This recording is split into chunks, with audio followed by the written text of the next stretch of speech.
Hello guys, welcome back to my channel. So ఇంకొక మంచి food రెసిపీతో నేను ముందుకు వచ్చేసాను. సో ఇది వచ్చేసి అక్కి రోటీ రెసిపీ అనమాట.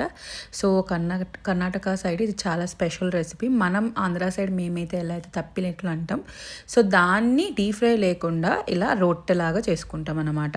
సో సేమ్ ప్రొసీజర్ నేను మీతో ఇప్పుడు షేర్ చేసుకుంటున్నాను. ఫస్ట్ అయితే క్వాంటిటీని తగ్గట్టు తీసేసుకోవాలన్నీ. బియ్యం పిండి, తెల్ల నూగులు, జీలకర్ర, ఉప్పు, క్యారెట్, పచ్చిమిర్చి, ఆనియన్, కొంచెం గోరువెచ్చటి నీళ్ళు వేసేసుకొని బాగా కలుపుకోవాలి. మరీ అంత గట్టి కలుపుకోవాల్సిన అవసరం లేదండి, కొంచెం పలచగానే కలుపుకోండి. బికాజ్ మనం రొట్టెకి అద్దడానికి ఈజీ అవుతుంది. సో గోరువెచ్చటి నీళ్ళు వేసేసుకొని బాగా మిక్స్ చేసేసుకోవాలన్నమాట. సో ఇందులోనే మీరు కావాలంటే సన్నగా కట్ చేసుకొని క్యాప్సికమ్ వేసుకోవచ్చు, క్యాబేజ్ వేసుకోవచ్చు, సో తురుముకున్న సొరకాయ వేసుకోవచ్చు. It's upon your wish again. So ఇక్కడైతే నేను సింపుల్గా రెసిపీస్ ఇంగ్రీడియంట్స్ వేసుకొని చేసేసుకుంటున్నాను. సో ఇలాంటి ఒక షీట్ తీసేసుకొని నార్మల్ మీరు రొట్టెలు దేని మీద అద్దుకుంటారో దాని మీద, సో దాని తర్వాత ప్రెస్సింగ్ మిషన్లో కూడా చేసుకోవచ్చు ఇది. సో ఇలా నేనైతే నా దగ్గర లేదు కాబట్టి ఇలా పేపర్ మీద చేసేసుకుంటున్నాను, బటర్ పేపర్ మీద.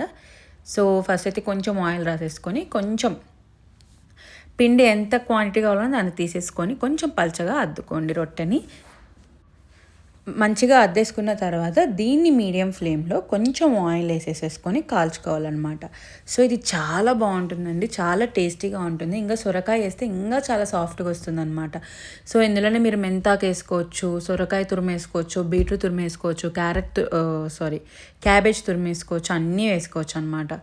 సో ఇలా మీడియం ఫ్లేమ్లో కొంచెం ఆయిల్ వేసేసుకొని కుక్ చేసేసుకోవాలి దీన్ని బోత్ సైడ్స్. సో చాలా బాగుంటుంది, మంచిగా ఫుల్ఫిల్లింగ్గా ఉంటుంది అనమాట స్టొమక్కి. ఈ రెసిపీ మీరు ఖచ్చితంగా ట్రై చేయండి. సో మేమైతే మా ఆంధ్ర సైడ్ వచ్చేసి దీన్ని తప్పిలెంట్లు అంటాం, కానీ మేము దీన్ని అయితే ఇంకా కొంచెం చిన్న సైజ్ చేసుకొని డీప్ ఫ్రై చేసుకుంటాం. సో బట్ ఇది నాకు ఈ అక్కి రోటి అనేది నేను బెంగళూరుకి వచ్చిన తర్వాత నాకు అలవాటైన రెసిపీ. సో నేనైతే ఫస్ట్ టైం చేస్తున్నా, సూపర్ హిట్ అయిపోయింది అనమాట ఈ రెసిపీ ఫస్ట్ టైంలోనే. సో మీరు కూడా తప్పకుండా ట్రై చేయండి, చాలా అంటే చాలా టేస్టీగా ఉంది. దీన్ని పెరుగుతో కానీ పికిల్తో కానీ మిక్స్ చేసుకొని తింటే సూపర్ ఉంటుందన్నమాట. So that's it for this video. ఈ వీడియో నచ్చితే please subscribe to my channel. So until then bye, see you in the next video. Bye.